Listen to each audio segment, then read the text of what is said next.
Redo. Yeah, we had to switch to night vision. It was important because ghost hunting videos / paranormal investigations are filmed in night vision. All the good ones are. And the shitty ones, I guess. I don't know. I've seen so many ghost hunting videos. So many ghost hunting videos are filmed with just lights on. But I think that has more to do with the people filming them than the actual ghost hunting thing. Because people want to be seen. I never thought of that. I always wondered why they don't film. Yeah. Because it's... But I don't know, man. There's some like ghost videos that I watch, like ghost hunting videos that I watch. Like, mostly like when it's like sometimes female ghost investigators, where you're like, wow, she's really pretty. And then they turn the lights on and you're like, what? Like the same... It's like at the bar, like when you were younger, when I was younger, and like you're dancing with some chick, and then like last call, and then the lights come on, and you're like, who the fuck are you? Or the next morning, when you're like, beer goggles got me on that one. Deer bottles. No, I agree with you. Because there's a lot of times you do watch those ghost hunting videos, and you're like, oh, this lady is quite fetching. And then you see her in the daytime, and they're doing like an interview, and you went, how did that happen? Turn the lights back off. So hopefully this fucking night vision's catching my good side, dude. Actually, maybe I ought to turn that off. Oh, that's really night vision-y. That's super night vision-y.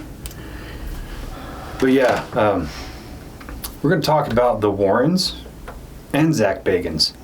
So it's just going to be one big shit talk fest. Yeah. Now, I think to preface, I've made some of my opinions known about the Warrens and Zak Bagans. But in terms of paranormal investigation slash ghost hunting, they've had a big impact in a big positive way. Yeah.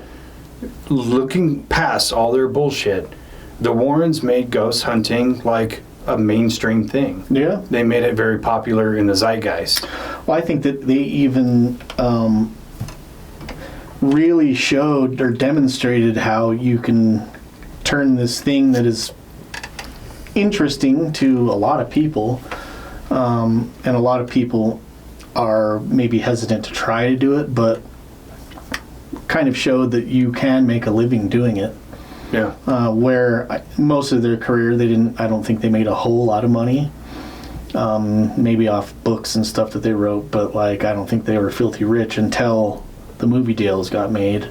Yeah. But that was later on in their lives. But I think that really showcased or showed the type of money that you could make, a la Zak Bagans. Yeah, it's with the Warrens, they were always adamant that when they would do these cases that the people who called them wouldn't pay them, but they would pay for their travel. So they made most of their money off of books and movie deals and things like that. Zak Bagans made money off of TV. Now, while the Warrens made it mainstream to where it's like these stories are readily available and anybody could do it, Zak Bagans did the same thing. He just did it for TV instead. Right. So both are very big monuments to paranormal investigation, and I would never take that away from them. They've earned it. Yeah. But I'm going to talk a lot of shit. Yeah. Will rain down on a godly fucking firestorm upon you. You're going to have to call the fucking United Nations and get a fucking binding resolution to keep me from fucking destroying you. I am talking scorched earth, motherfucker. In the entertainment industry, you're paid to entertain. So there has to be a story. So You're paid to entertain, and if anybody who's ever been on an investigation knows, there's not a lot of entertainment.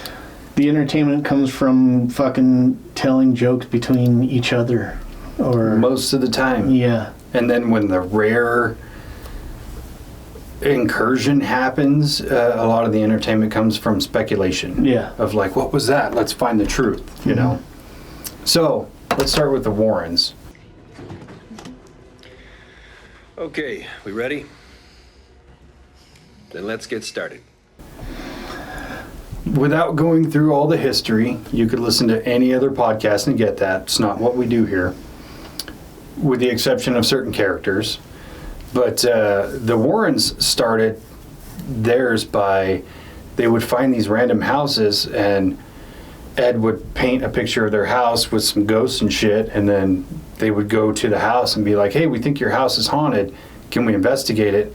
And buy this painting or this sketch or whatever it was.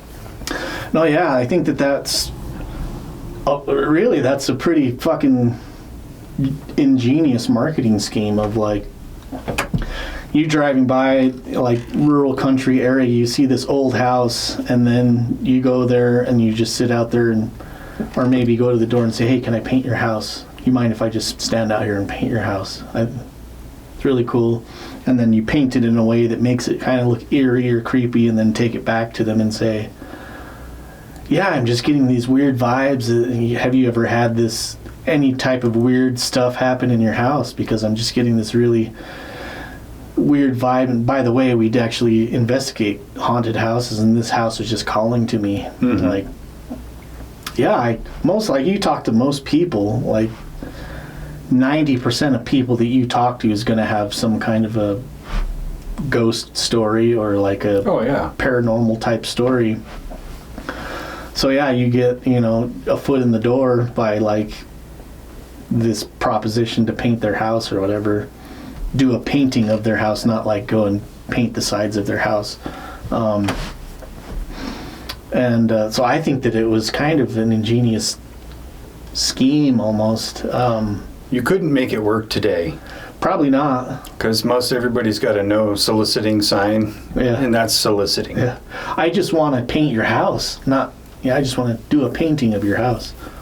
Yeah, I mean, it doesn't hurt that Lorraine Warren is a self-professed medium, clairvoyant. Which I don't doubt that she was. I actually think it's pretty viable that she might have been, which kind of going back to the, every female in a ghost hunting video, they're all clairvoyant, they're all mediums, every one of them. And I hate to say this, but the thicker she is, the more powerful she is. Have you noticed that? You can feel more of the vibrations around you. Apparently. I've noticed that. And but in this whole vein of like consciousness and like feeling and energies and stuff like that, to me it makes sense because women are typically more in touch with like how people around them feel and like, or their interpretation of how they feel. Yeah. So to me, it kind of makes sense where like, or even in the episodes that we did of remote viewing and astral projection, they talked about in the studies that they were doing, it turned out that women and gay men were way more efficient at doing these things like astral projection and remote viewing, just because they were, in theory, more in touch with emotions and feelings, and could talk about the feelings that they're having at the time. So basically, if you want to be a medium, you have to take dick. That's what I got off of that. Yeah, and it's usually not a medium one either. Hey! See what I did there? Well, when you think about it, it's like pretty much every ghost hunting team, their medium or psychic or whatever you want to call it, is a woman. And then there's kindred spirits. And I can't think of the guy's name, but they always like video call him. He never really goes. Wait a minute, stop. Goes to the places. Chip Coffee, yeah. Gay as fuck. Gay. That's weird. There's something weird about it? There's something very weird about it. Okay. We're not saying there's anything wrong with that. No, but it's just very psychic. It just... Maybe that's the way we That psychic. Man, that is so psychic. So I wonder if like lesbians have extra psychic powers. Or none at all. I guess some lesbians, I guess, are more butch. Well, if you got to take dick to get the ability, Oh, true. they got none. Yeah. Okay. So Yeah. We don't, yeah, solve that. No, yeah, Chip Coffey, I believe. Have you ever seen his show? He's got a show called Psychic Kids.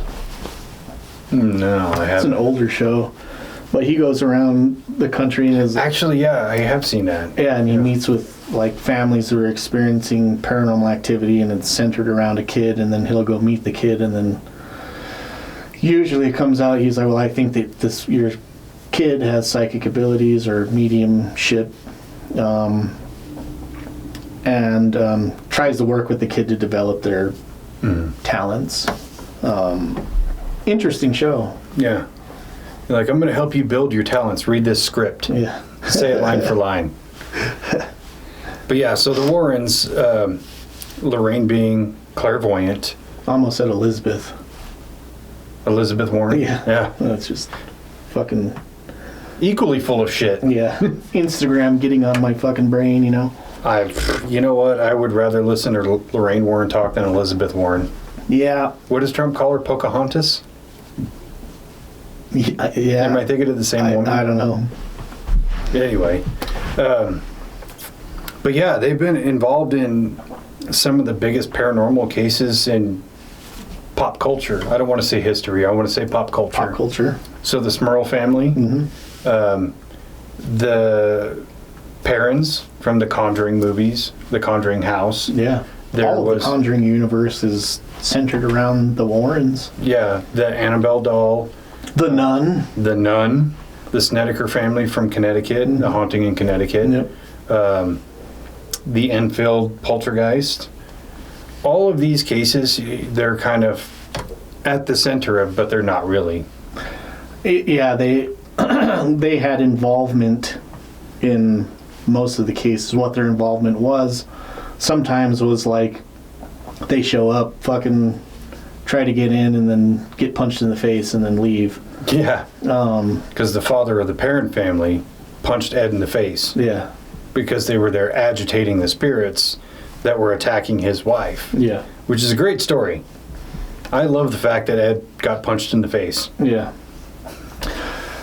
Some of their stories, I think, of course, like in the cinematic universes, everything's going to be inflated by 10,000. But they're minor by comparison to what's going to happen. Oh, yeah. So, like, a lot of the stuff,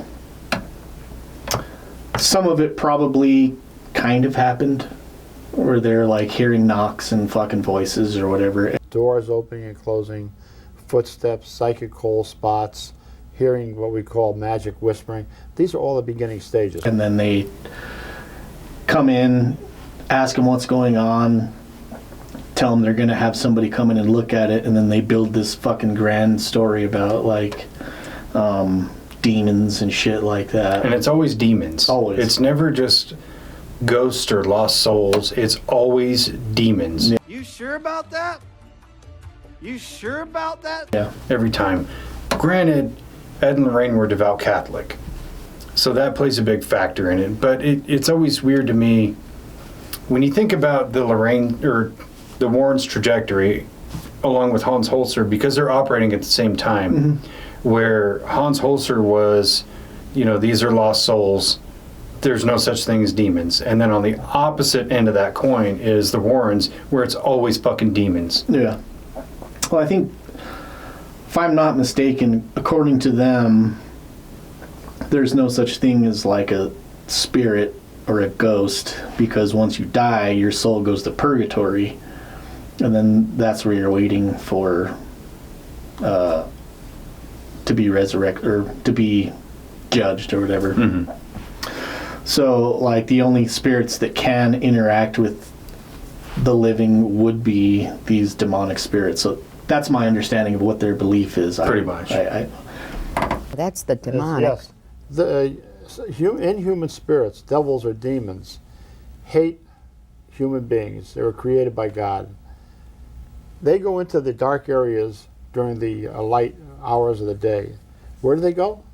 They go into the graves, into these old ancient graves. They love to see a body deteriorating. This was God's creation.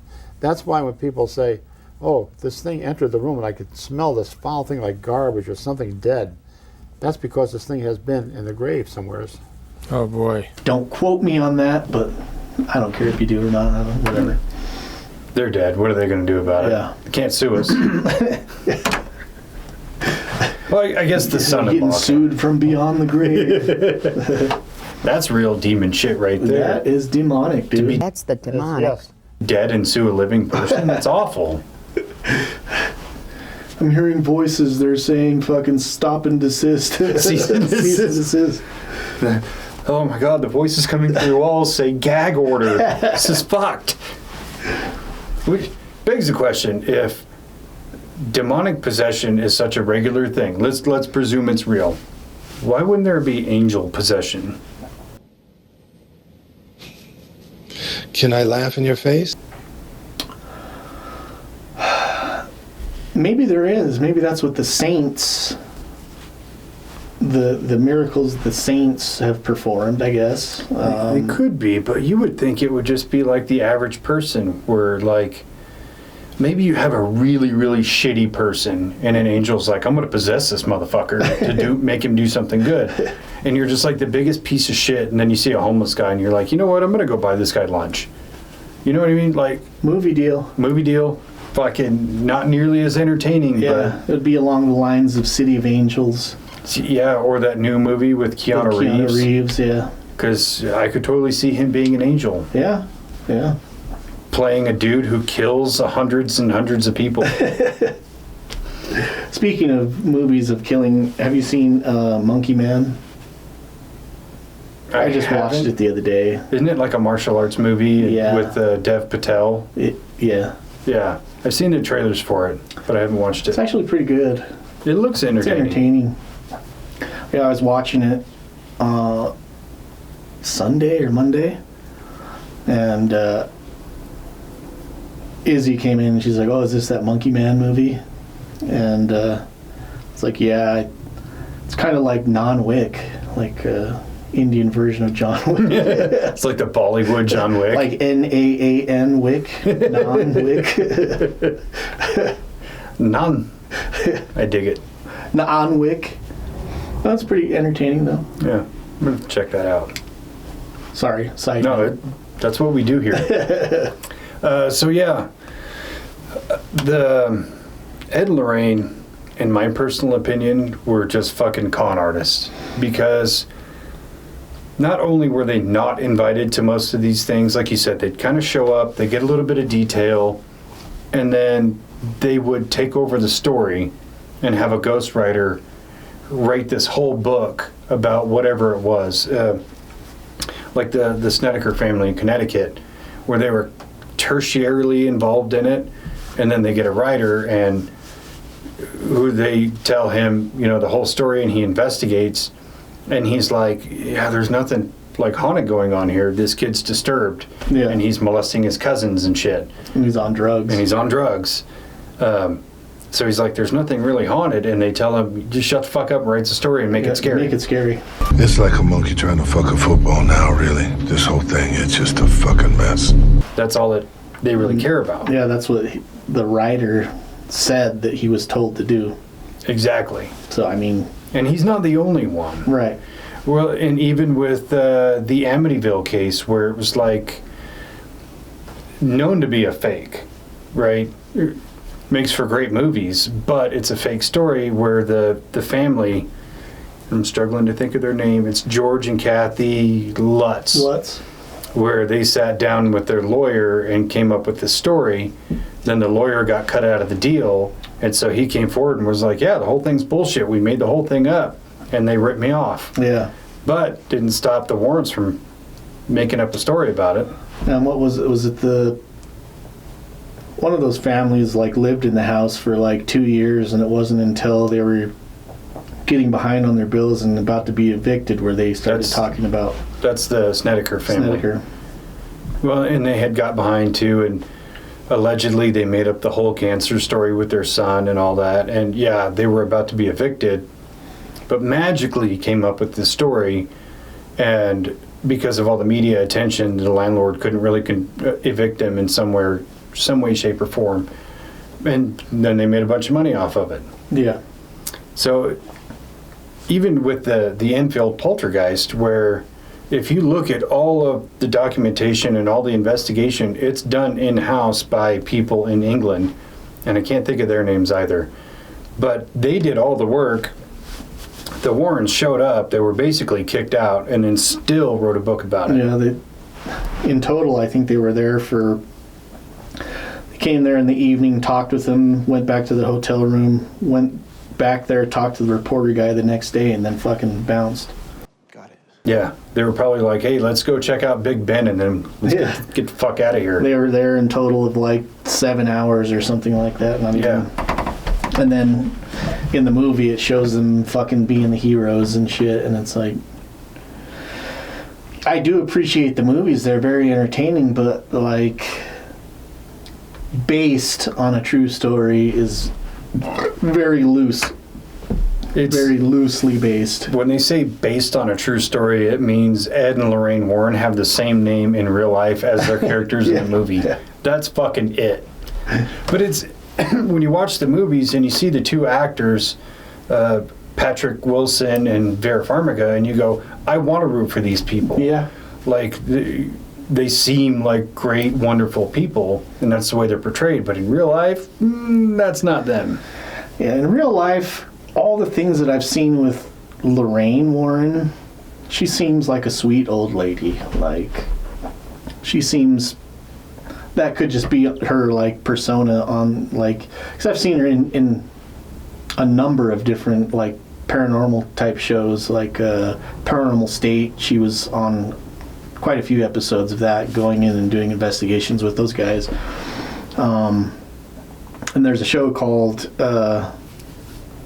My Haunting or My Haunted House or something, ran through like the early 2000s up to like 2015 or something like that, and she was on a few of those also, where people are telling their stories, but she was one of the investigators that was called in to come and, like, her and Ed were called in to come and investigate their house. But again, it's like, even in those ones, like, they're all demons.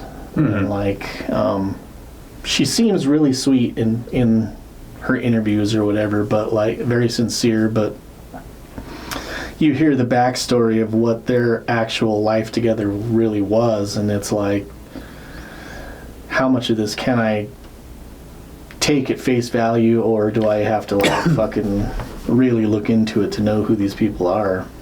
I think at this point, instead of having any more Conjuring movies, I would rather have a movie based on Ed and Lorraine's real life. Yeah. Where it's been noted by many people that Ed was physically abusive towards Lorraine. Mm-hmm. Like, smacked her so hard, knocked her the fuck out. It's okay. Dad, this is as close to hell as I ever want to get.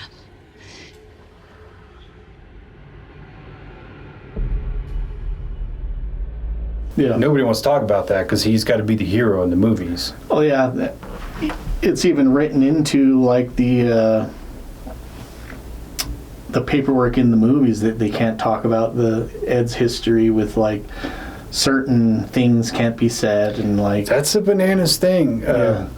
Where the contract that Lorraine signed with Warner Brothers for the Conjuring movies can't depict extramarital affairs with underage people. What was the other one? Abortion. Can't talk about that either.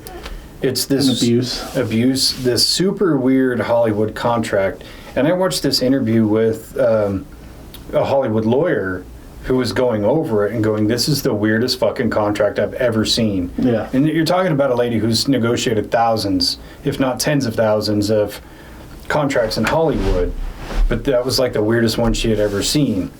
And it's so strange to me that you would put in your contract. You don't want to see anything about extramarital affairs or affairs with underage women. Yeah.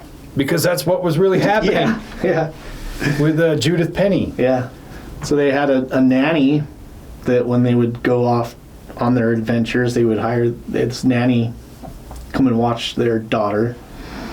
And turns out she started living with them, and sometimes Ed would sleep in the room with Lorraine, and sometimes he'd sleep downstairs in the room or across the hall in the room with Penny.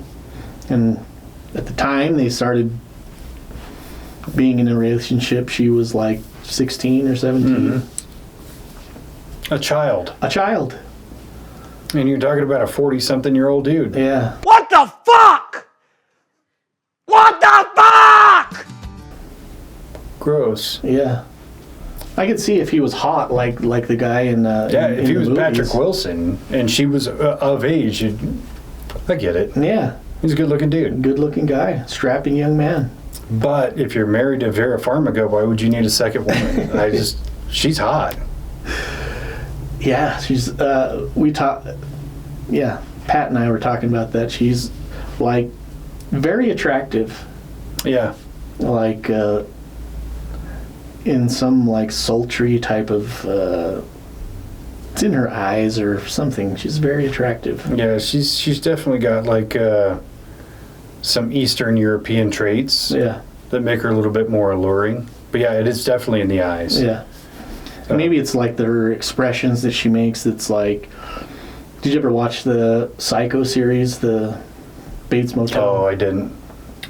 Pretty good series. She does a really good job in that movie, but like, she's definitely fucking crazy in that movie, in that series. Mm-hmm. But she does it so well.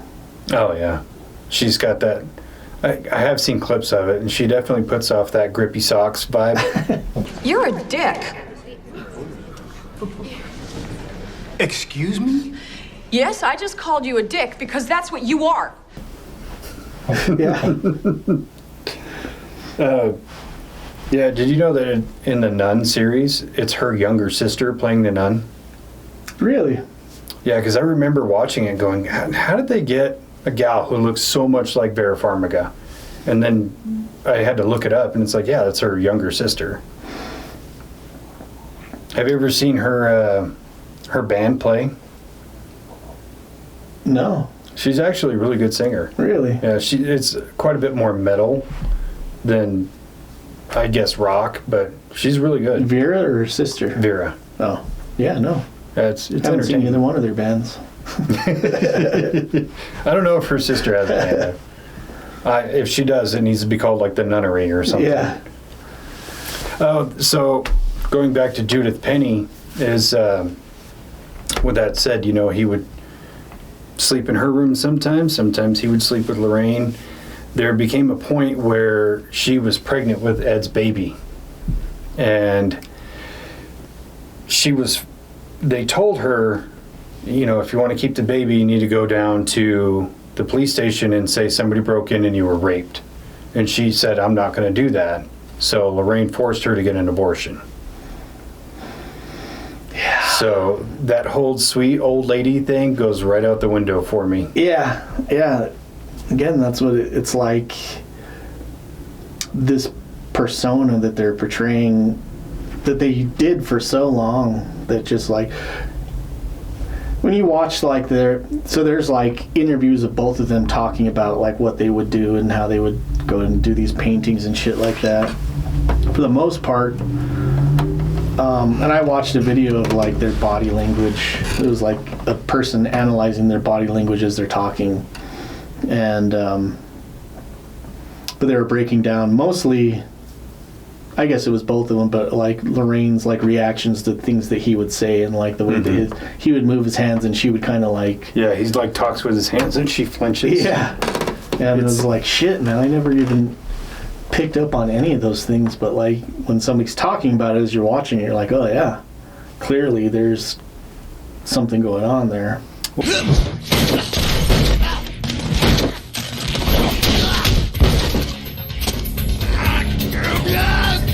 Listen to me.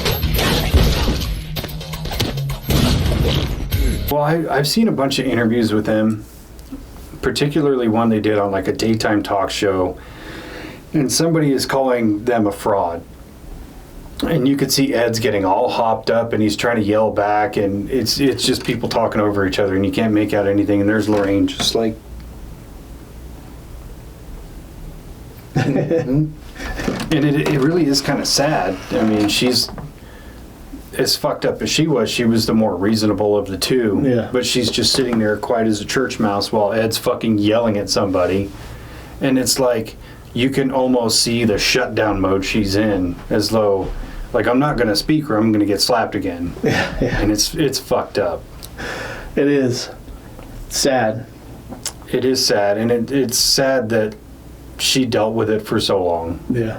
You know, but the whole forcing Judith Penny to get an abortion thing is just like, what are you protecting? Your marriage is a fucking sham. Yeah. Like, this guy beats you and basically molests an underage woman willfully, and you let it happen, and you're still here. Yeah. Is the money really worth it? Yeah, and I think is the Y files where he says something like, this whole time they're investigating demons, where the only demons were in Ed and Lorraine themselves. Yeah.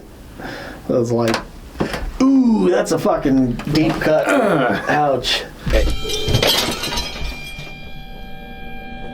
Hey man, leave it to AJ for telling the truth. Yeah. That's why he's the GOAT. He's the GOAT. Yeah.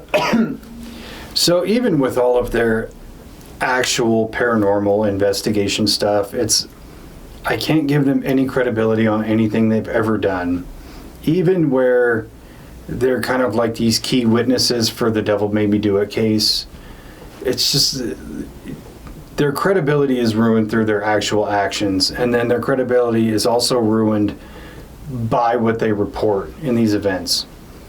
Now, like I said, they made a big indelible mark on paranormal investigation, but when I look at like kind of fellow paranormal investigators, you know, on YouTube and stuff, and they quote Ed and Lorraine Warren, they lose a lot of credibility with me too. Yeah. I could see of the, you know, saying of what they have reported on, referencing to what they have talked about, like, okay, but like if you're going to base shit off of what they've said, then yeah, it's kind of it's all bullshit or none of it is, like the old thing that we've said on here 100 times, you know. It's either all bullshit or none of it is. Yeah. You know, and I have such a hard time with kind of modern paranormal investigators who look to them as the gold standard, but give no mention of Hans Holzer. Yeah. And like we've talked about, you know, we don't fully agree with his approach to it, but he seems to be the most honest of all of them. And then you have the Warrens. I always want to call them the Lorraines because she's more important. Yeah. But you have the Warrens, who are like the biggest fucking frauds, but people look at them as the gold standard, and it's like, they're not the gold standard, they're just the most visible for the longest amount of time. Right. They're just the more well-known version of that fucking thing.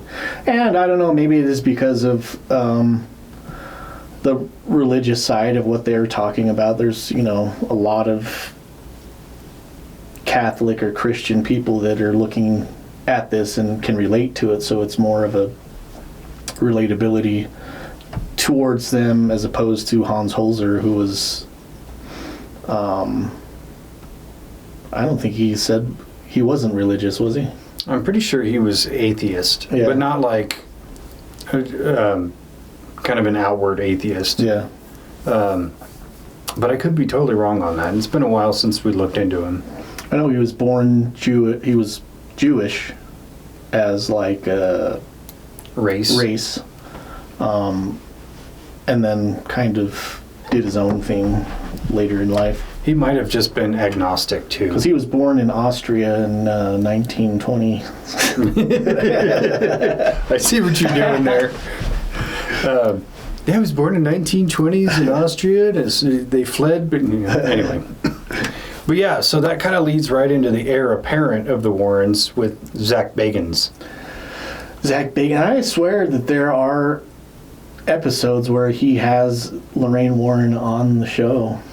I believe there is. I haven't watched enough of his material to say yes or no. I know that in some of the investigations he's done where they have been, like the Parent House, the Conjuring House as they call it, there is some overlap and there's mention, and it more than likely has had them on the show. Right.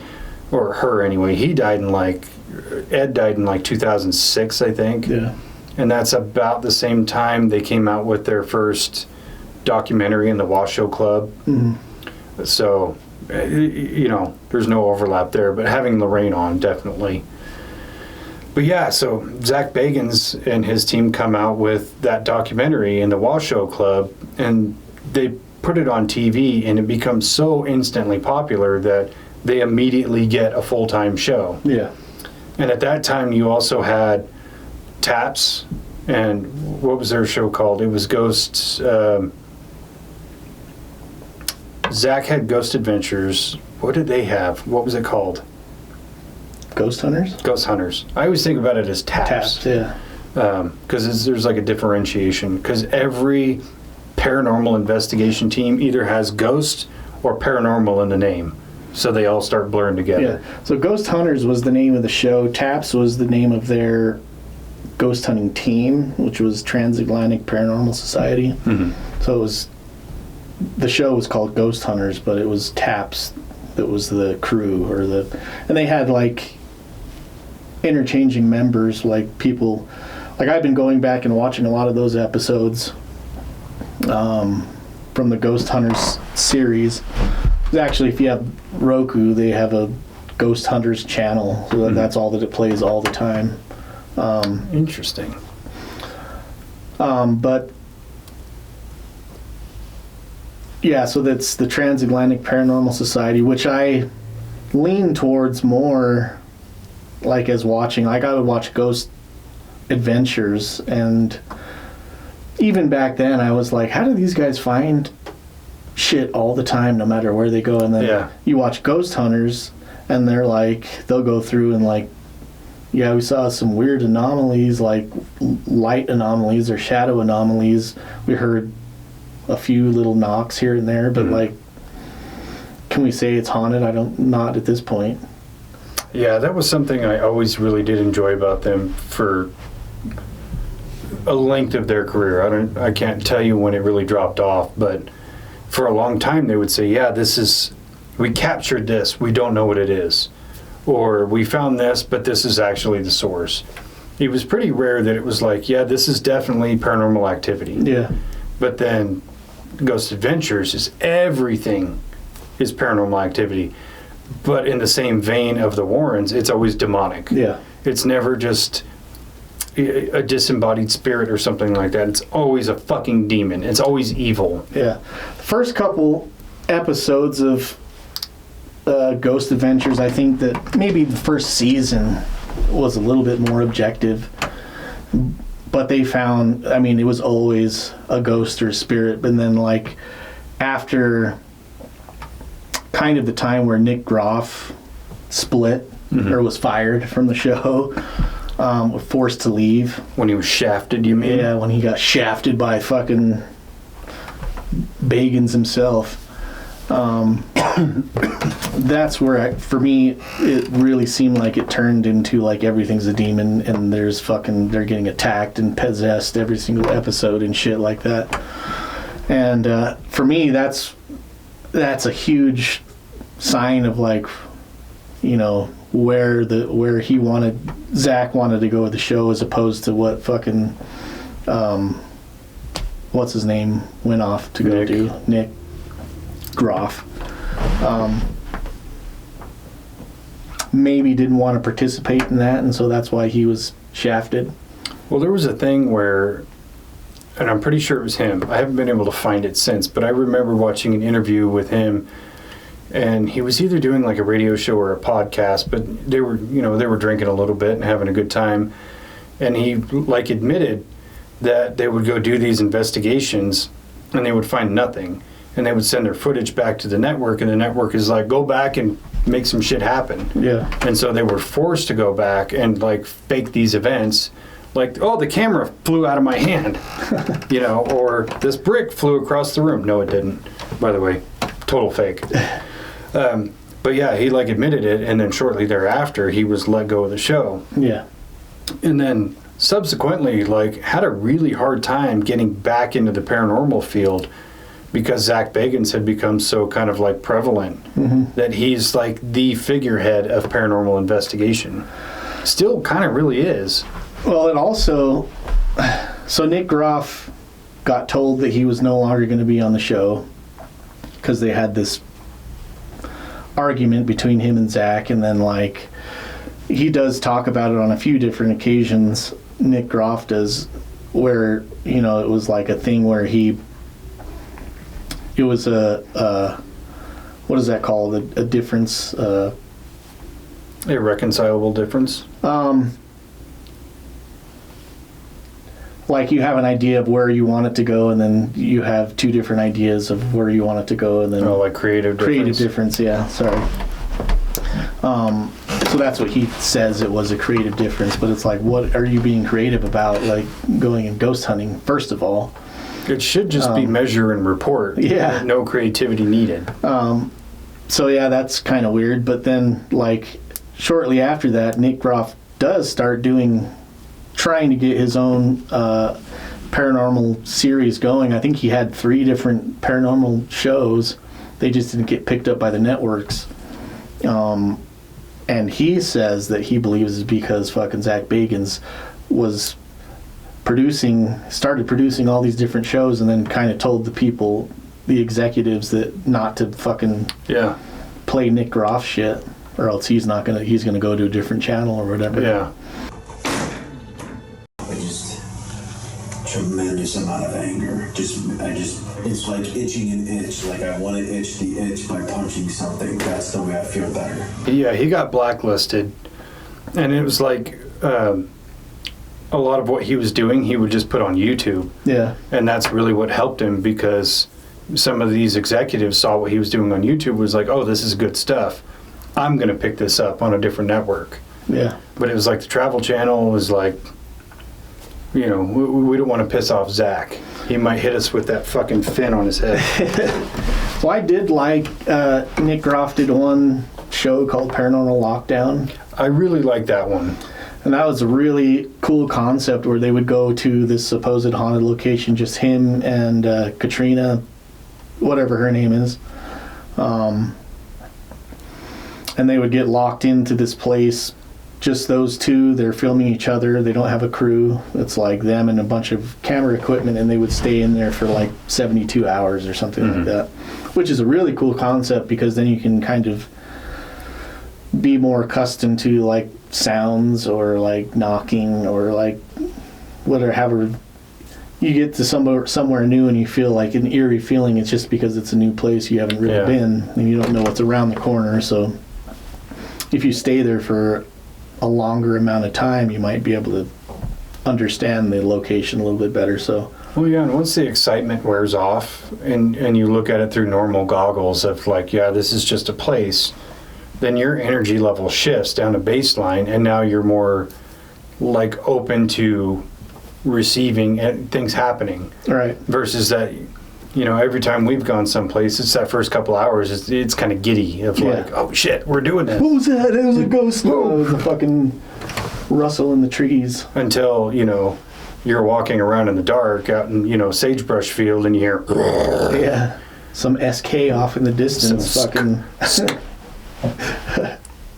So I did like some of the original episodes of Ghost Adventures where they would start out the episode with like playful things.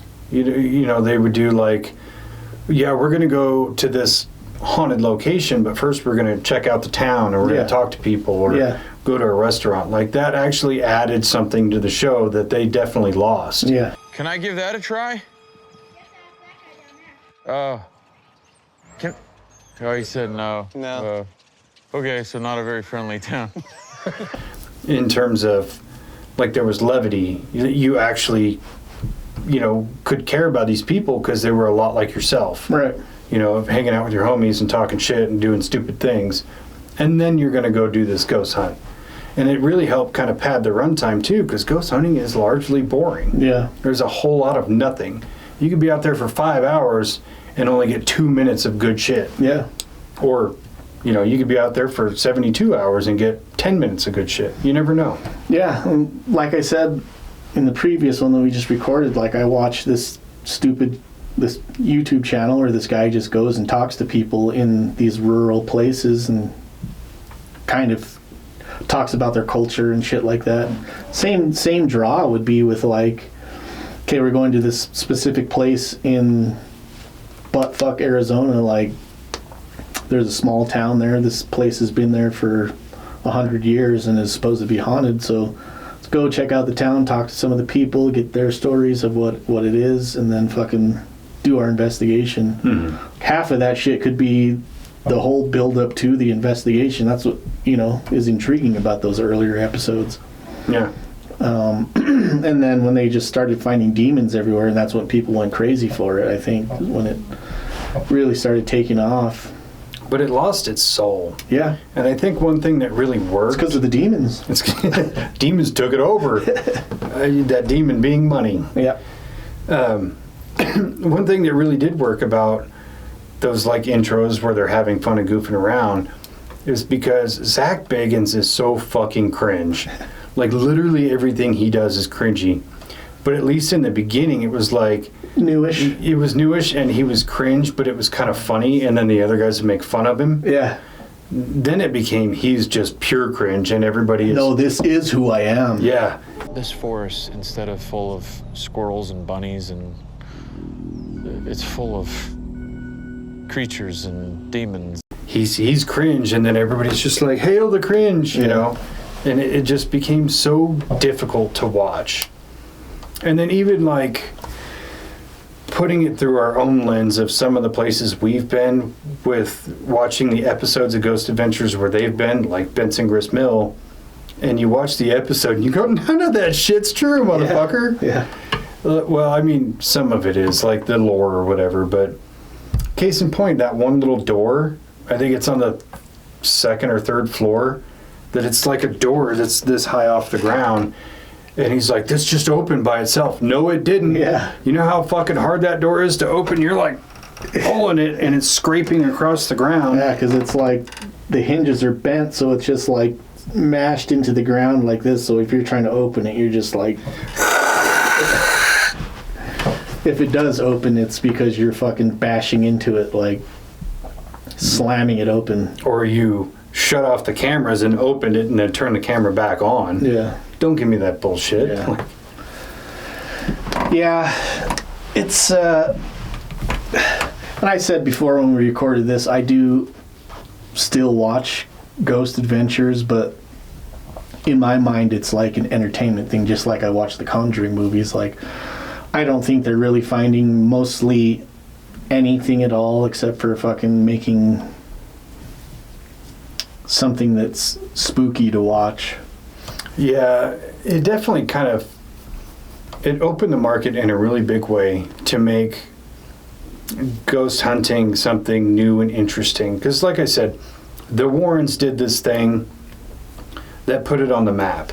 But it did it in the way of like books or some horror movies are inspired, like the Amityville Horror of the 70s, or even giving an inspiration to Poltergeist and things like that. But you're talking a handful of movies across 4 decades versus what Zak Bagans did was everything the Warrens did but put it in the 21st century and on TV. Yeah, and you're pumping out episode after what is there, 27,000 seasons now? Yeah, I literally think it's like 28 or 29 seasons. Yeah. And that's just of Ghost Adventures. That's not counting all the offshoots and everything else Zach does. Like, this guy is so starved for content. He is making episodes of him talking about older episodes. Yeah. And it's like, holy shit, talk about beating a dead fucking horse. Yeah. And like I said, the guy is so cringe now that I can't listen to him for more than like 5 minutes. That's pushing it. Yeah, the one show that I actually liked and it's not because it was Ghost Hunters or Ghost Adventures stuff, was the My Haunted Collection, where he was building this. I think he was collecting stuff for his museum that he has in Vegas now. But he would get an item that was supposedly haunted, and then kind of go through the backstory, and then like interview people who were in contact with this thing, like a doll or like a dresser or random shit. Ed Gein's fucking cauldron that he would boil body parts in or whatever. I liked that show, I think, more just because of the history stories that they would tell about like the shit. Do I believe it? I don't know, but it was entertaining. Like, that leads into some other stuff about Zak Bagans that bothers me, but I find intriguing. Like the Dybbuk box. He really did put Dybbuk boxes on the map in a big way, which I'm still kind of on the fence about. But like, he bought this Dybbuk box on eBay and put it in the museum as like this super haunted artifact. But the guy who sold it came out and said, I made that whole thing up just to get it to sell. Like, I really needed money. And it's, to me, if I was in Zak Bagans' position, I would have been like, yep, let's get rid of this thing. Yeah. Like, even if it really was haunted, the idea of it is now tainted because the guy who sold it came out and said, I made that shit up. Yeah. Especially if you're paying to go into this museum to go see all these supposed haunted artifacts, and then you go into the room with the Dybbuk box and you're like, wait a minute, I know this for sure is fucking fake. Yeah. How much of this other shit is fake? Like, some of the stuff he has there is like pretty obviously real stuff. Like, I think he has Jack Kevorkian's, I was literally about to say that, suicide van in one of the rooms. That's pretty easy to prove that that's the real van, but like, is it haunted? I don't know. Yeah. It's creepy though. Or isn't he the one who has the Jeffrey doll? Yeah, I know he had it at once. I don't know if he still has it, but I know it was on one of the episodes. Yeah. So I had gotten into this Reddit thread about people who actually knew behind the scenes facts about the museum. And a lot of it's from ex-employees, because they would cycle from employees. Oh, it's Vegas, yeah. Yeah, and apparently Zak Bagans is like the shittiest fucking employer in the world, because he would just yell at people for random shit that had nothing to do with them. But one person was saying that, yeah, Zak would literally go to yard sales and pick up random shit and then make up a story about it, put it in the museum. Or a lot of the things he says he owns, but he leases, like the Jack Kevorkian van. And then they were like, we have not been able to verify so many of the other claims, like the Ed Gein cauldron. They're like, for as far as we know, it's just a cauldron. We don't have any proof that it came from Ed Gein. Yeah. Which is hard to prove anyway, but the fact that Ed Gein's house had burned down is like, did it or did it not? A cauldron would survive. Just left there. Yeah. Like, after the fire, they just went over there and collected it. Well, they burned down the house, so it wouldn't be like a touristy thing. So you'd think anything that was left, they'd collect it and throw it in a fucking scrapyard or whatever. Yeah. That was one thing that... So I watched the episode where, like, he has that on one of the episodes of the My Haunted Collection. And I don't know if he actually says that it's his now and he's putting it in the museum, but like he's just like showing it. But they, like, in the episode, I swear they say that when they went to his house, Ed Gein's house, to arrest him, or after he got arrested, they went to his house and they were finding all this weird shit, like the lampshades made out of fucking human skin and the nipple belt. The nipple belt, of course, classic. They found the cauldron and it had like human fat rendering in the cauldron, making some tallow, huh? which is like, okay, if that's what the story is, then wouldn't that be like evidence? Yeah. Or like, Well, I don't know, maybe like after a case is done, they just get rid of, like, do they hold on to the evidence forever or what? I don't know how that chain of custody works, but I know everything that's come in contact with like human flesh and stuff like that is hazardous waste. Hazardous waste. So you would think they would just be like, no, dude, throw it in the fucking incinerator. Yeah. And melt it down for scrap, and now we've all got little pieces of pots and pans with fucking... Wouldn't that be the shit? Yeah. Oh my god. Yeah, maybe we should make a movie about that. Like the Ed Gein cauldron gets put into scrap and then gets sent out, and then like you start cooking on it and you get a taste for human flesh. Ooh. And then now you've got like 30 serial killers out there. Fuck it, copyrighted. Don't steal that shit. Where's my fucking... Where's your index cards? Yeah, dude, it's just like it gets thrown into a scrapyard, and then the people who, you know, make hex-clad pans are just like, yeah, fucking melt it down. Let's make some pans. And that's probably why Gordon Ramsay is the way he is. Yeah. Because that's his brand, you know. She's like, you fucking donut. Cut off your leg, I want it. I want a human flesh donut. Yeah, the whole museum thing, let me preface by saying I do want to go to it at some point. I do want to go check it out. But I've heard a lot of horror stories from there of like, for one, Zak Bagans watches the museum all the time through the cameras because his house is like right next door. But he watches the cameras and watches people. But I was looking at the price a while back, and it was like $80 to get in for the regular tour, or you could pay like $200 or something. It's been so long since I looked at it. But you could do like the VIP tour, which you basically do in the dark. You're not allowed to take any food or drinks in there, and you can't use your phone. So it's like you got to be on your feet for like 2.5 hours and go through this dark place, and then it's not even like tour guided. You go and you watch video monitors of Zach telling the story instead of just Zach being there. So I'm like, yeah, dude, I think I'll just do the regular tour. Yeah. But so much of the stuff is Would like, you go in the basement, though? Yeah. Yeah. I don't really think there's anything that haunted there. I'm not worried. But it's just so like, it's such a money grab type of thing. Yeah. And it is a direct ripoff of the Ed and Lorraine Warren Museum. Yeah.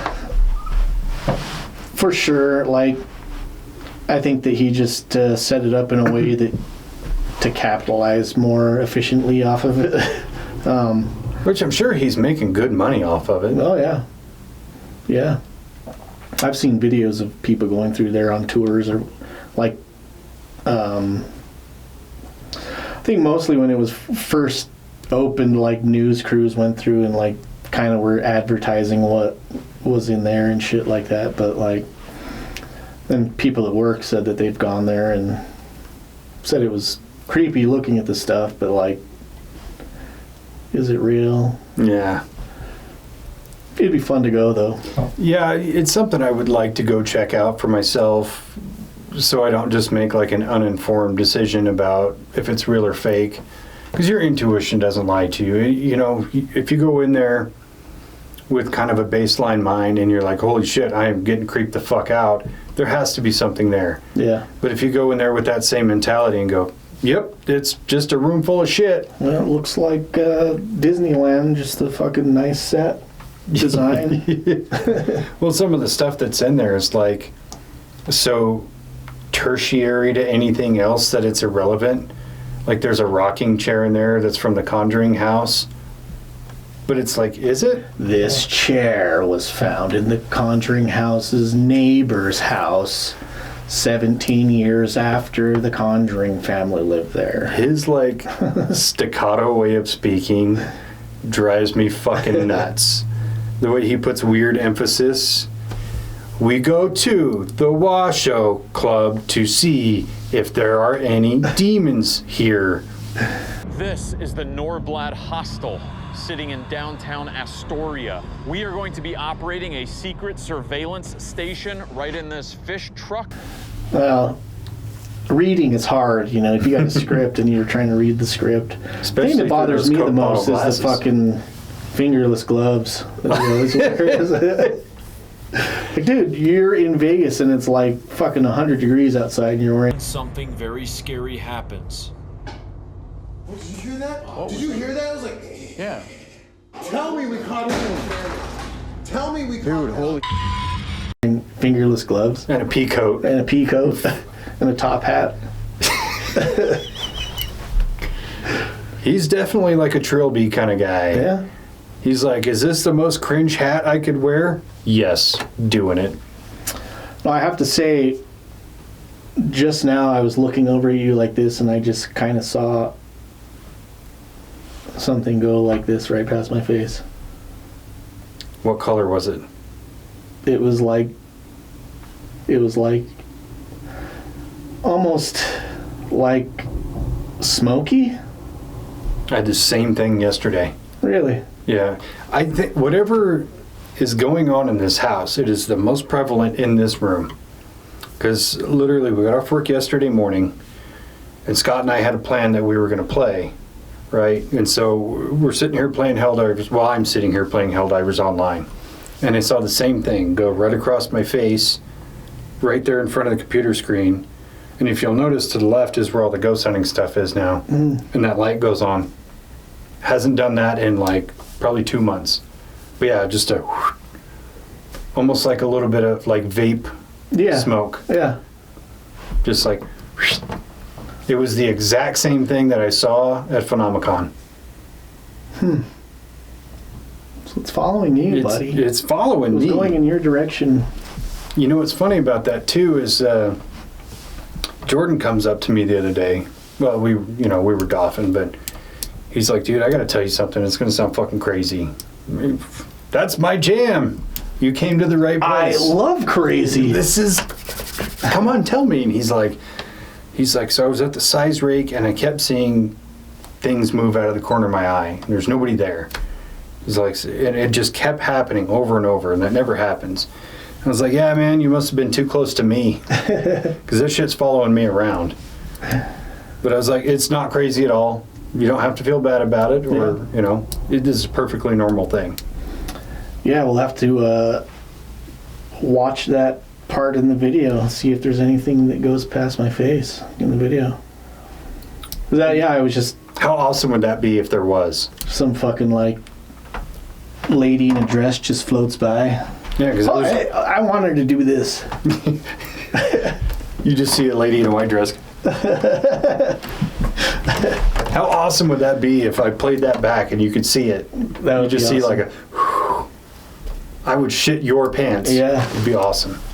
Like, dude, my pants are hella haunted by Dave shit right now. Maybe it was Zak Bagans remote viewing. Like, these motherfuckers are talking all this shit about me. Is there any Zak Bagans in this room right now that want to communicate with us? It could be Ed Warren. He's all mad about it. He was trying to fucking slap me like he fucking slapped Lorraine. But he can't because you're not a woman. True. Go fuck yourself. Yeah. Anyway, that's cool. That just happened. I was looking right at you and I didn't see anything. Yeah. You'll probably see it in here. I just kind of looked that way and then looked back at you.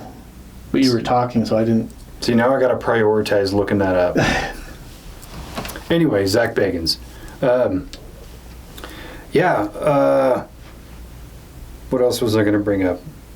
Oh, yeah, the same thing I brought up like twice before. How the fuck do you cheat on Holly Madison? I don't know. Some people just have this, like, unattainable desire for fucking chicks, I guess. You got a hole in your soul that you just can't fill. Yeah. No matter how much pussy you throw in there. Yeah. Maybe it's like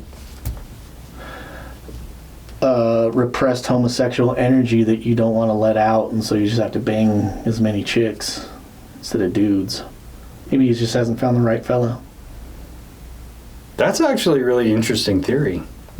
The men who cheat, like, habitually are repressed homosexuals. They can't find what they're looking for. Yeah. He just needs to find a guy that likes that, like, fingerless gloves, fucking...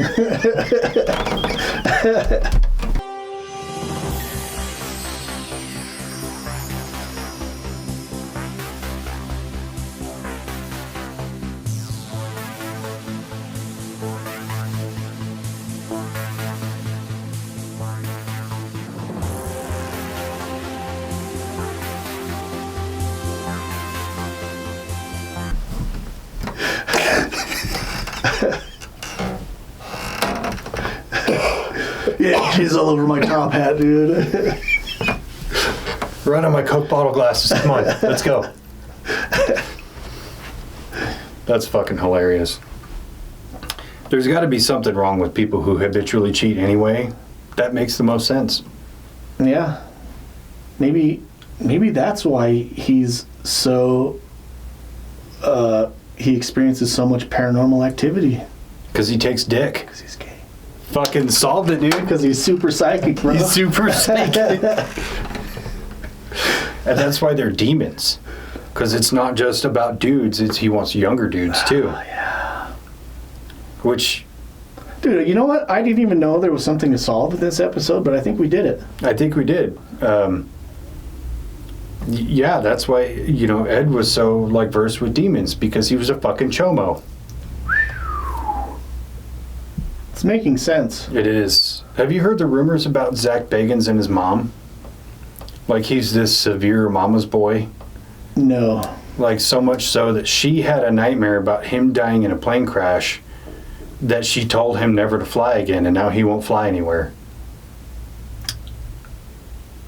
Yeah, I haven't heard that one. Yeah, I'm thinking it's kind of an Oedipus thing with them, which just adds fuel to the fire. Yeah. Maybe it's not dudes he wants, it's because he can't find anybody like his mom. Yeah.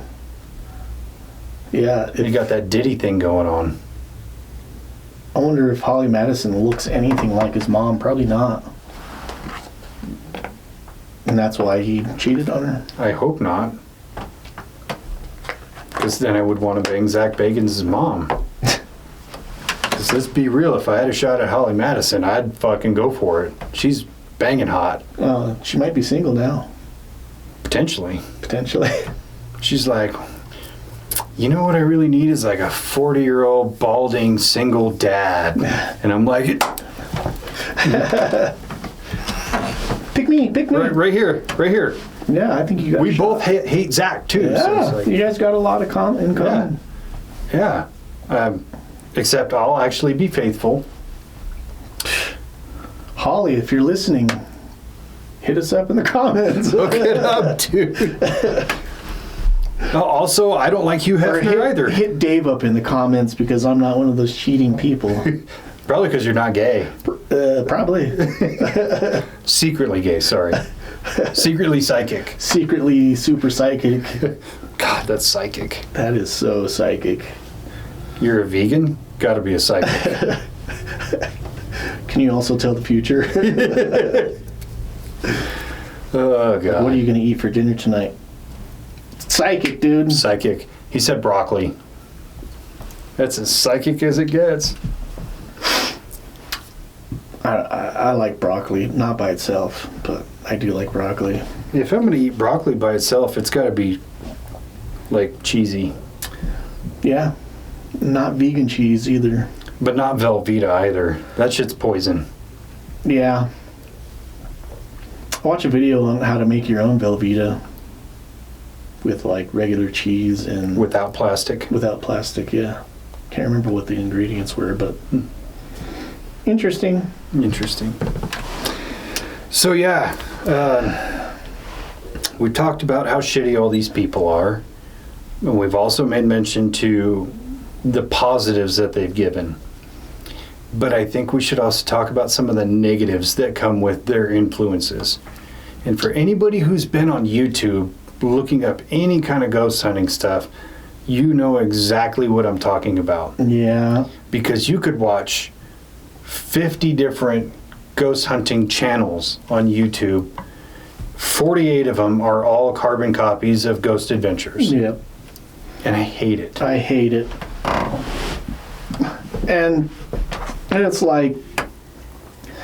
you look at the thumbnail, it's the most terrifying night of our lives. Every single one is dude, how do you have the most terrifying night of your life every single fucking investigation that you do?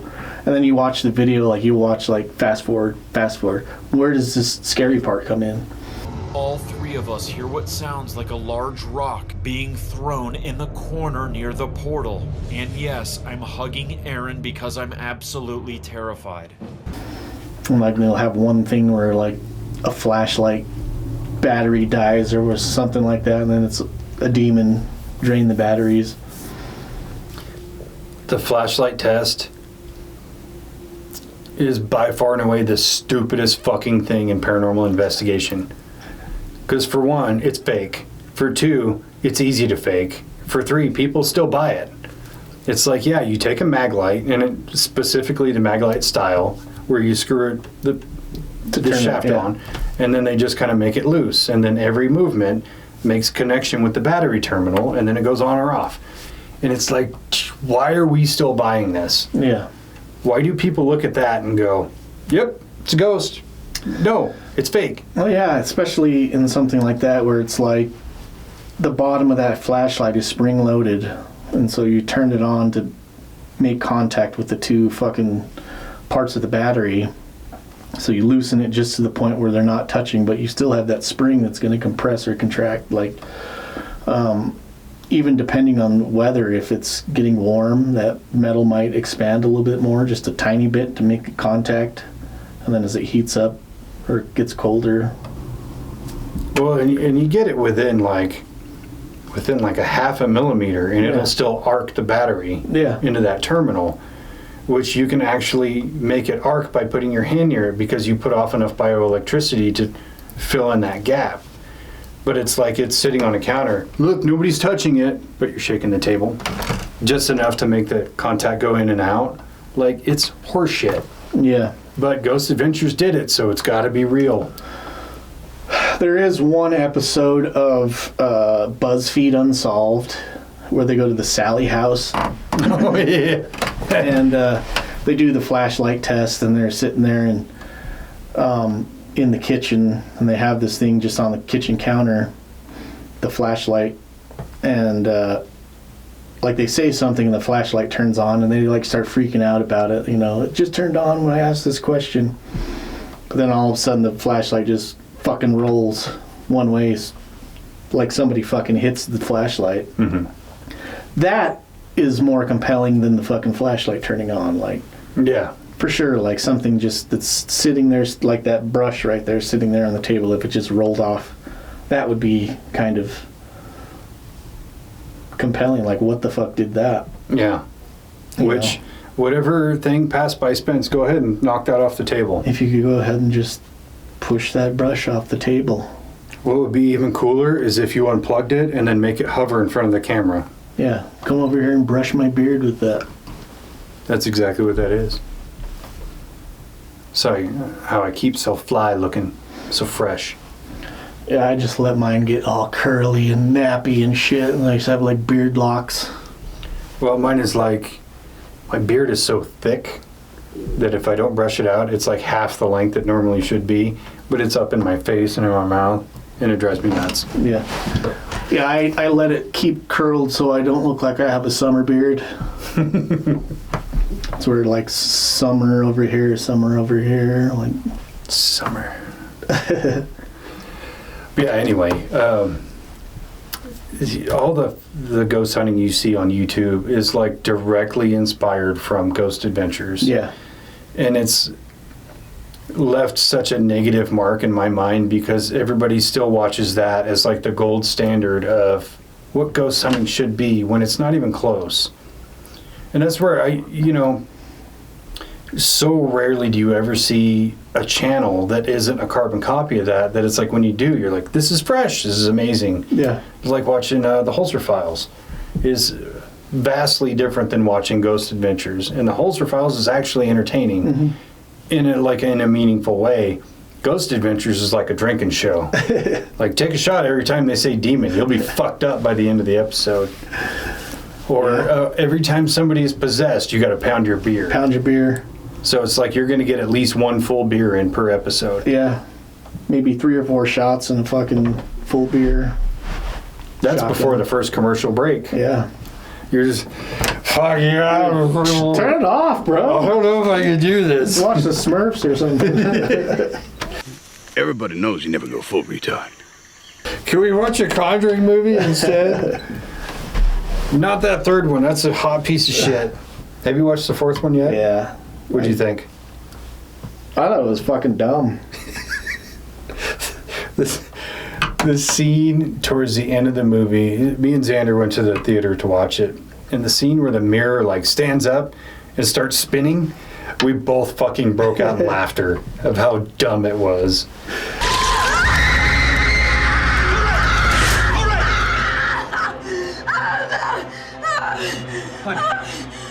Yeah, I think I liked, what was that movie that just came out? I think it came out on Netflix or Hulu, and it was about the demon house, the family who lived in that house. I didn't know there was a movie. Oh yeah. It didn't go to theaters. It came straight to like just straight to Netflix. It was either Netflix or Hulu. Is it any good?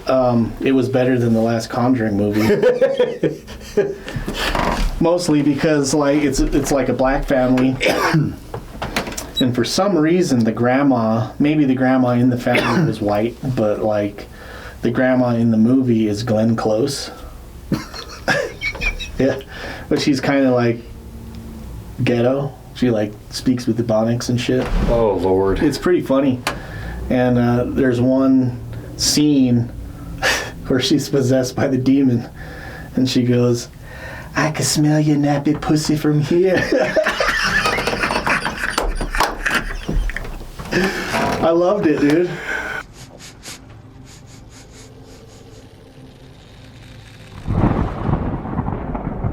I can smell your nappy pussy. Oh my God, I have to watch this movie now. Yeah. Glenn Close is... No. Yeah. That is a fucking stretch. Yep. And so yeah, I enjoyed that movie more than that last Conjuring movie. I can smell your nappy pussy from here. I'm going to clip that into a soundbite. That kind of goes back to Zak Bagans and the Demon House documentary he did.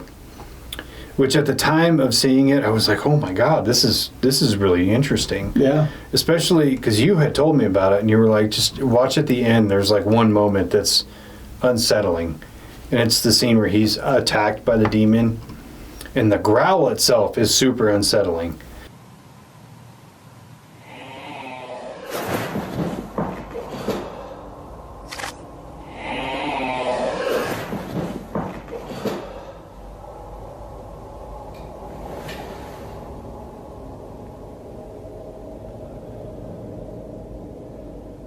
Get away from me. Get away. But then he's like, and then the whole thing at the end about it fucked up his vision.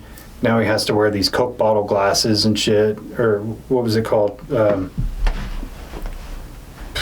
Some kind of vision starts with a P. Yeah. He has to wear prism glasses. Prism glasses, yeah. So yeah, I gave him this condition. But it's like, when you watch the documentary by itself without knowing anything, it's actually pretty entertaining. But then you learn the truth about it, and it's like, kind of like the Snedeker family, where they were just a poor family, and so they kind of like concocted this whole story.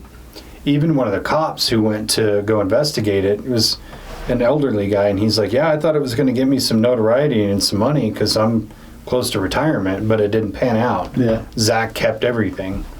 And then he had this place bulldozed and then kept a few buckets of like the debris from it to put in his museum. And it's like, it wasn't even a haunted house. It was just a fucking house. You're just saying it was haunted. Yeah, it is a very entertaining documentary. It's like, when I first watched it, I was like, whoa, there's a lot of like weird shit that's going on. That's like the priest, and like there's stuff that's moving around the house as they're filming, and like they could have done all that shit post production, like but it is entertaining to watch for sure. Yeah, I don't think I could watch it now and be entertained, but at the time I got my money's worth out of it. Yeah, it was pretty good. I think that it is set up pretty well as a scary movie type thing, or paranormal activity type movie, entertainment movie, especially with the crescendo at the end of him like seeing what he sees, and you never even see a fucking monster or anything, but it is eerie at the end. It has that like roller coaster of like build up to payoff, and then so I thought it was set up well as a movie. Yeah, and in the grand scheme of it, like if you were to watch the end of the documentary now, without any knowledge of anything else, but just having history of watching other horror movies, you'd go, that's tame. But when you put it through the lens of this really happened, you go, oh, this growl and his reaction and everything is pretty genuine. Yeah. Like you'd be scared of it, which is kind of how I was when I first saw it. When I didn't really know a lot about ghost hunting or Zak Bagans or anything, just from kind of the layman's perspective, it was really good. Yeah. But I couldn't watch it now knowing what I know, because I'd just be like, shut the fuck up, psychic. This is the most psychic movie I've ever seen. Psychic! That's fucking funny. I can't unhear that now. Yeah. Like, dude, psychic? Can just be like a new thing that we just started, and it can, inside type lingo. Yeah. I mean, I think we should just put it out there. If you're going to call something gay, don't call it gay. Psychic. Just call it psychic. It's code talk for gay. That's entertaining as fuck. But yeah, indelible marks, important things, but the downside is not worth the good side. Yeah, just like you said, like it kind of set a precedent of what people will engage with, and I'm guilty of it myself. Like I go through so many fucking channels and shows or ghost hunting channels, and then so much of it is just the same shit. Yeah. But I still watch it, and it's my fault for watching it, I guess. I think I watch it more out of comedy than anything, or kind of I'll watch it in the same vein that I'll watch internet alpha male stuff, because it's a fucking joke and it's entertainment value, like pure entertainment value, but not in the way of I want to be entertained by a good ghost hunt. I want to be entertained by how much bullshit it is. Yeah. Because it's like, you really believe this stuff? Holy shit. Now I find myself putting it on to have something in the background while I'm scrolling on my phone. And then like when I hear like a ruckus, and I can look up and be like, fake. You're just like, psychic. Yeah. Psychic. Let's look at some psychic videos. Yeah, I'm kind of the same way. I'll put it on. It's like, I need a good laugh. Let's go. Yeah. Because I don't want to watch something on TV that I want to watch and play on my phone at the same time. I can't, because I got to focus. Like, I started watching 1923, and I pulled out my phone, and I'm just put that away. I got to watch the fucking show. But if I don't want to watch a show, I'll play on my phone. And that's the Yellowstone? Yeah, it's one of the spin-offs. Yeah, because there was 1883 and then 1923. It's pretty interesting so far. I'm only like 2 episodes in. Yeah. But yeah. I don't know, man. As much shit as I've talked about Zak Bagans, I'll still never let down, like, you did your part. But now I think it's a great time for him to recalibrate. Yeah. Because he's made a joke of himself for 20 years on TV now. I think at some point he could earn so much more credibility, not just with me, but the whole like paranormal scene, if he came out and was like, okay, enough of the bullshit. I'm going to do this for real. Especially that you have shit.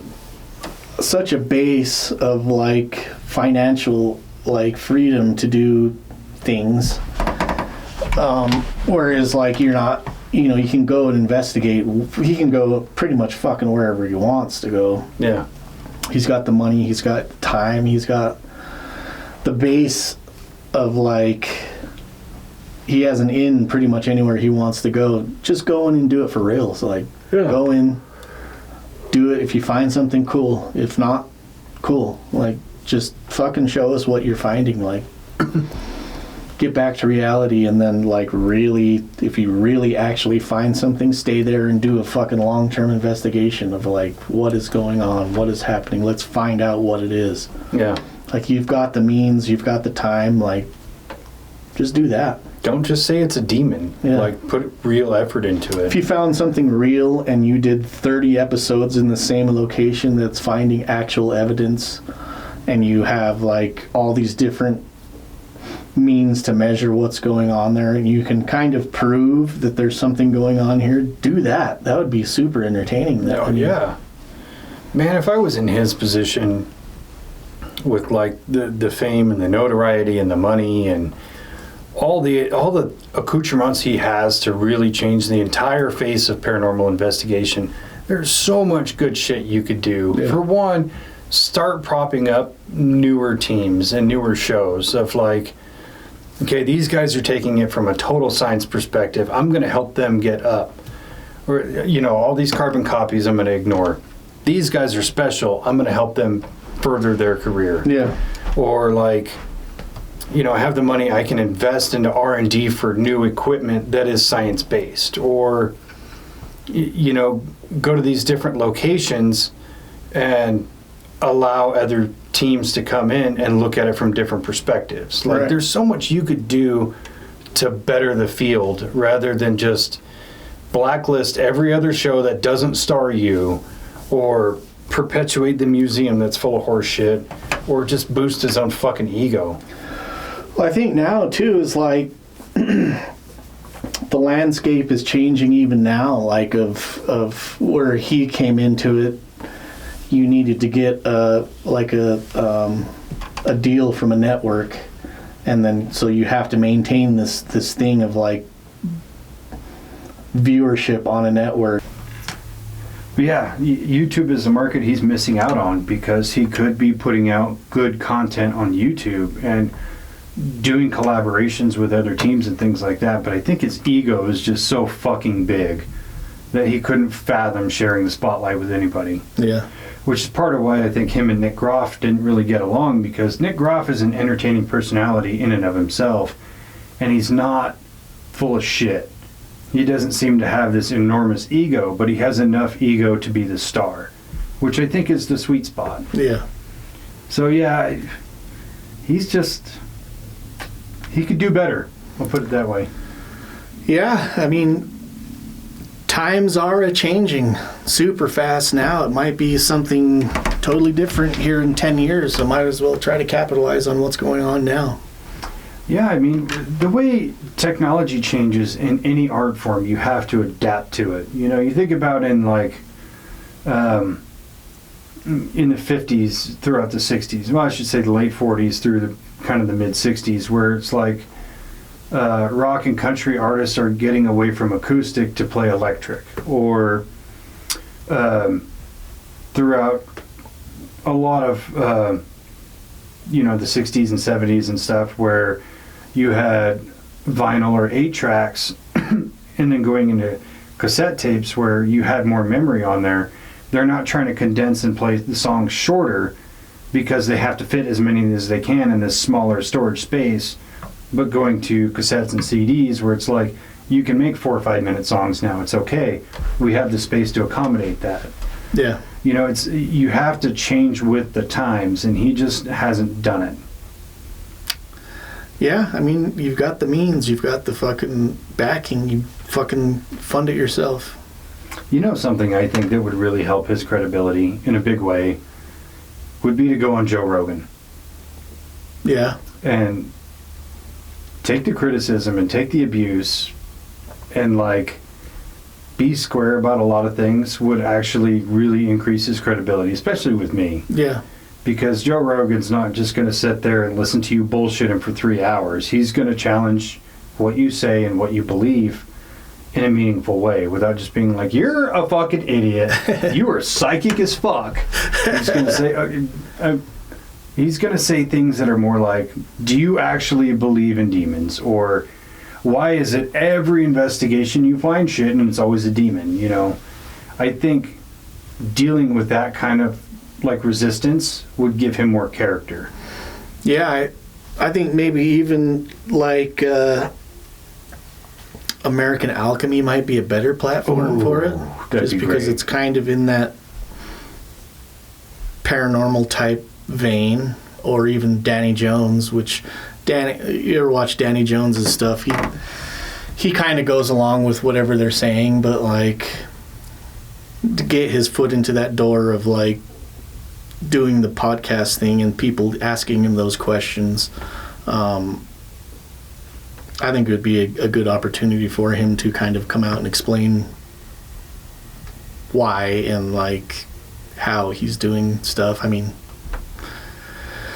not really how. I guess it's pretty apparent how. They just fucking make shit up. But well, I mean, I think it would give him enough.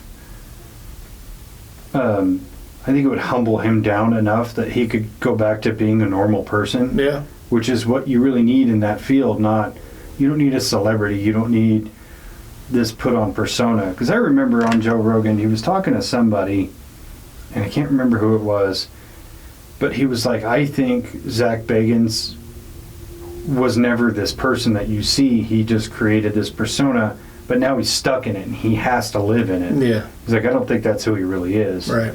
But if that's the case, if that guy was right, and that's not who Zak Bagans really is, it would behoove him to be who he really is and get rid of the persona.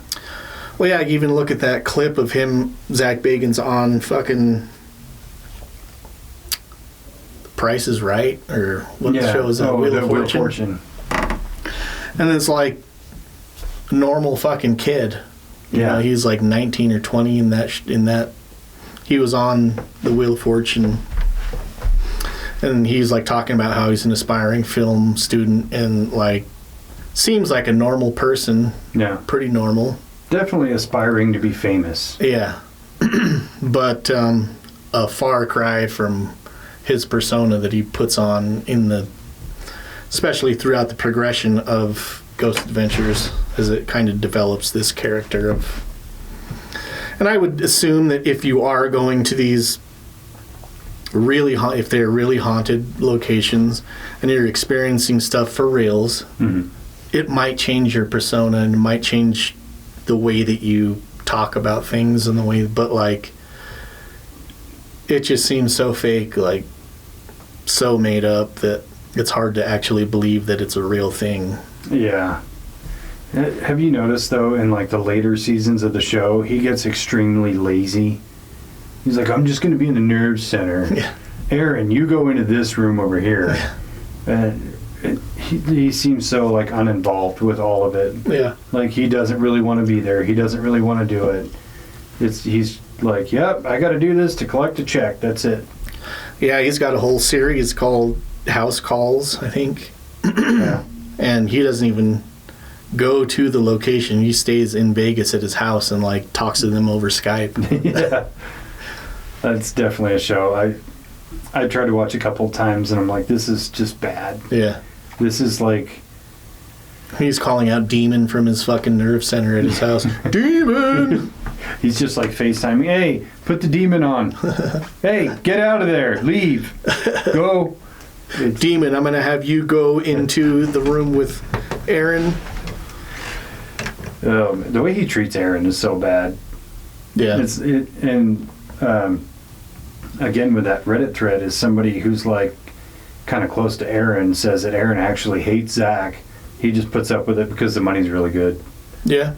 And that person was even like, yeah, one time I had to, somebody came in and dropped off a check for Aaron, and it was like over $1 million. I had to go give it to him.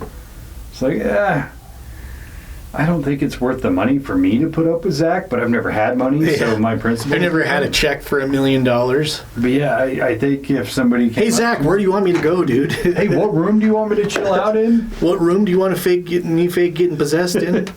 Tight, I can do that. Just like, before every episode, I just got to smoke a J, and I'm just like... All right, I think... I'm going to be the most psychic person in the room tonight. I can put up with Zak now. He's just like, Dave, I want you to go into this room and lock yourself in. You're like, whatever you need, man. Am I going to see the ghost now or later? Just hold on. I got my earpiece in. Just tell me what you want me to do. Act possessed. Yeah. Gotcha. There's wisps of smoke going past me. Watch. Waste not, want not. Maybe that's what Zach needs, just a fucking big old fat J. Yeah, I don't think that he is not suffering from that or without that. I mean, if I was like super rich and fucking going ghost hunting all the time, making shit up, I would fucking... I don't even need those circumstances. I just need to not have to pass a drug test at work. Yeah. I need to smoke weed. Yeah. I don't give a fuck. Yeah. Wasn't for that, I'd be smoking right now. You want a dab? Then we'd really be getting off into some fucking deep weeds, dude. Holy shit. Then I'm going to edit. It's like, this episode is 6 fucking hours. What the fuck? Half of it is just both of you guys fucking passed the fuck out. Eating a fucking hot dog burrito, staring into the camera, lost. Dude, that red light is still on, bro. It's watching us. I think that red light is watching us. There's a really cool looking dude in that little screen, though. Sup, bro? Dab up. Does that mean the government caught on the red light? I can see it. Came back. It's probably the KGB. You know they killed those people at Dyatlov. At the Death Mountain, whatever it's called. Yeah, that fucking place east. You sure it's not west? I don't know. If you go far enough one direction, you're going the other direction. Yep. If you go enough east, you'll find it. If you go far enough west, you're definitely going to find it. Maybe one day we should fucking do a really stoned episode. It's just us talking about random shit while we're ripped. Yeah. One day. One day when we no longer have to work normal jobs. Yeah. Just like as a once a year special. It's the 420 episode. 420 fucking the Ramblin' Roads episode. Just see where it takes. And we'll do it live. Because I already know, like, if we did one of those, I'd be like, I can't put this out. This is so bad. But if we do it live, there's no way to take it back. How the fuck am I going to edit this shit? They get to see the whole thing. It'd be funny. Yeah. So anyway, I think we discussed all the important shit with both of them. With that said, who do you like better? The Warrens or Bagans?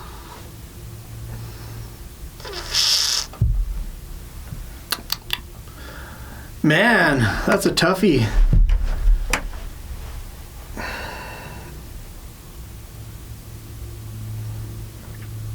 I don't really like any of them, but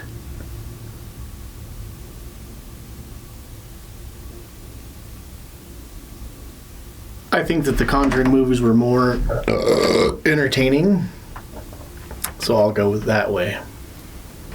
I'm surprisingly going to go on the opposite. Really? Because I think with Zak Bagans, he kind of made ghost hunting a little punk rock. And I kind of like that, you know? Because he was a very stylized guy. Even when he looked dorky as fuck with his stupid faux hawk thing. Like, he kind of had like the punk rock clothes and in a cavalier attitude. And I think that was cool for the time. It just got old really fast. Yeah. He was always down to fight a ghost. Like, fight me, ghost. I only ever do arm day. Yeah. And it was funny too when you'd see him like take off his shirt and he's got these big biceps and everything, but that's it. No chest. No abs. Just sitting in the fucking van curling on the way to the next episode. Getting pumped for the old shoot tonight. He's like, this is all that matters, is what's visible. I bet his legs are this big around. Hey, you never see him wear shorts, huh? Not that I'm aware. It's part of his persona. I don't wear shorts. Yeah, in Vegas, It'd be 110 degrees. I gotta wear my black Jinkos. Black Jinko jeans. He did keep that one. He did keep the Jinkos alive, though. I think wholehearted solely on him, dude. It rested squarely on his waist. Yeah. Which is another dude. I just saw I saw something right there too, out of the corner of my eye. A little flash of light. Yeah. Interesting. It was bright enough for me to see it out of the corner of my eye. So who knows? We're being haunted right now. Yeah. It's one of those demons that Zach has dealt with and was like, this guy's We're such just a not wanker. psychic enough to see the whole apparition. Yeah. Just not psychic enough. Yeah. Damn it. Damn. Anyway, I think we can call it solved. Yeah. Psychic is now gay. Mm-hmm. Gay is psychic. Whole 100%. Whole penisly. Whole. Yep. All right, let's kill it there, Doctor. Okay, I love you. Bye-bye. Bye. Are you really as good as they all say you are? Every once in a while.